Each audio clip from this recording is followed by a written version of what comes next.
Hey everyone, welcome back to Crypto Cash. Thanks again for joining me here. Hope you're having a fantastic day. Quick look here at SNX. This is a request from one of our community members here. Just getting some our requests taken care of here today. Thank you, David Michael, for the request. I will be covering a few others here as well too. So if you're new to the channel, just know I love teaching people to trade. Hope you can learn something today. If you want to jump on over to our Discord and get to know our community, welcome aboard.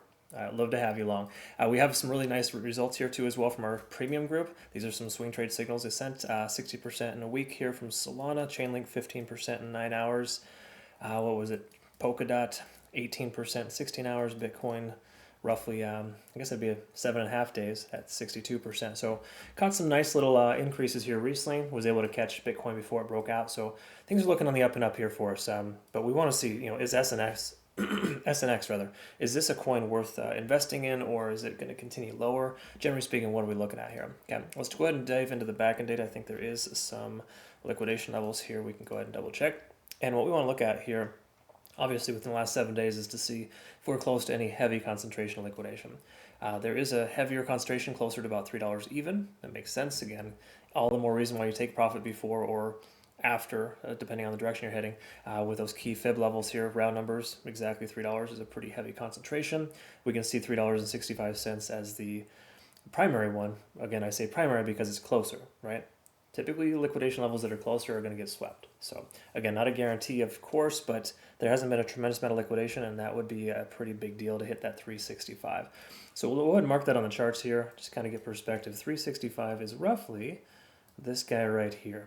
Okay, so that's approximately what we're looking at there for a liquidation level. Excuse me. So what we want to talk about here is a few key factors. So first of all, we're right above and below some important moving averages. We've got the 100. We're kind of testing that right now.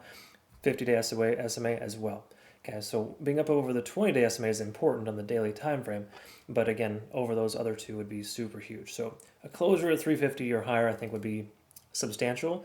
Can we, get that right now? Maybe, maybe not. We've got 3 white soldiers followed by a 4th red candle. That's a very common characteristic. We're seeing the same thing with a lot of other coins, including Bitcoin. So if we do take a look here, we are stochastically swinging down. Money flow index is plateauing, and RSI is kind of hanging out right around 50. So these are good and bad things. We got stochastic kind of giving us a heads up that, hey, the price might pull back. And then, of course, money flow index saying, hey, we've got tons of money. The money's probably not going anywhere because we're getting a lot of money into this coin. We want to look at the smaller time frames to confirm, but those are mostly bullish signs. Being above 50 on the RSI is important too. So we're by no means in a terrible situation. Absolutely looking positive on the daily. Is it full on bullish? No, but it's getting there. Same thing here as well with a 4-hour time frame. We can see we got 4 different moving averages under the price. It's fantastic. Consolidating nicely at that 0.236 level there at $3.44. MACD is diverging here, however. This is not really a great sign. Just kind of implies the price has been coming up for so long that it has to pull back. It doesn't mean it's going to shoot down. It just implies that there is potential for that. So just be mindful of it, right? I've done some analysis, or just more so just over the lifetime of my trading experience looking at the MACD.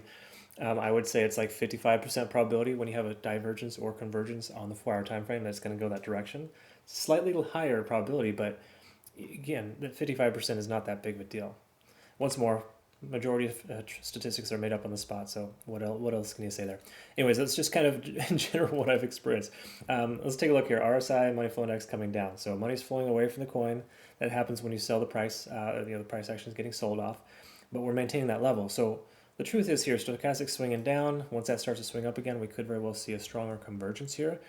Being above the moving averages, I think, is a more important thing here at this point, but there's no doubt that this is somewhat of a bearish divergence we're seeing on the 4-hour, that shift in momentum from bullish to bearish.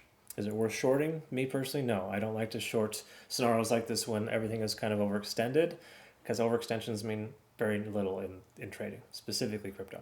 So other things too we can note is that we've swept some previous levels of liquidity. We already kind of addressed that. When we take a look at TD sequential, we are hitting a 6 down now to a 3. Hypothetically, the price could pull back for another 6 more 4-hour candles. So another 24 hours, we could see that as a potential reality. Okay, so let's go ahead and move on to the Ichimoku cloud and the hourly. Kind of wrap this up here for us and see where we're at. This is an indication that you should not consider a long position, or more so rather, you should consider taking profits on your long position if you have one. I know it can be tough to take small profits when you were already in monster profits from before. That's what getting greedy does for you, though. Okay, that's why you set multiple targets before you set the trade, and you leave it alone. Okay, that's kind of how I do it. So again, different strokes for different folks, but in this situation here, if you are in profit, wouldn't hurt to take it. We have some signs here letting us know that the lagging span within the price action pretty much implies that you shouldn't be in a trade right now to the upside. Conversion line below the baseline also confirming that, but we are above the cloud. Okay, so we're still consolidating nicely here. If we do break below this $3.42 mark, then we're going to be in a situation where we might not be in good shape. It may be worth consideration for a short. Okay, so when I put the X on the chart, basically it just implies we drop below that level and we've been below that level for maybe 4 or 5 hours. Then we could consider a short because we'd be below some resistances. For right now, we're still kind of in that gray area. And I know what you're thinking too. Wait a minute, you just told me to close my long position. I should open a short, right? No, get through your thick skull. This is not how trading works. You don't instantly open a short when you close a long. That's not how it works, okay? There's tons of gray area, and 95% of trading is waiting in that gray area for the right opportunity. So if we see this opportunity occur sometime tomorrow, when we get below the cloud here and we close there, and we reevaluate and we understand that other things are showing bearish, such as breaking below 50 on the RSI, this would be a key takeaway too. Once we get down below here, for example, then I'd be more likely to want to go ahead and consider a short trade. Once again, between now and then, I would recommend being patient. I know it's a tough thing for a lot of folks, but patience is key. If you're part of my trading university, or more so my community, jump on over, watch my trading university videos on our website. Be sure to check that out. If you haven't already, watch chapter 8 multiple times until it sinks in. Risk management is the most important thing about trading. All this fun stuff on the charts is less than half the battle. The rest is all mental, okay? All things you got to learn in time. I hope you learned something here today. If you want to learn a lot more and become a better trader, again, cryptocash.tech is a site. Reference Bitunix as well. Link down below for these guys. These guys are phenomenal. No KYC, no VPN exchange. Huge rewards if you use my link to register, and they have trading competitions with us. We're going to start doing that at the end of the month once they have over 200 trading pairs added to the exchange. Awesome stuff, folks. Be on the lookout for that, and I hope you have a great rest of your day. Thanks again for your time. We'll see you next one. Don't forget to like, subscribe, and follow. Thank you. We'll see you.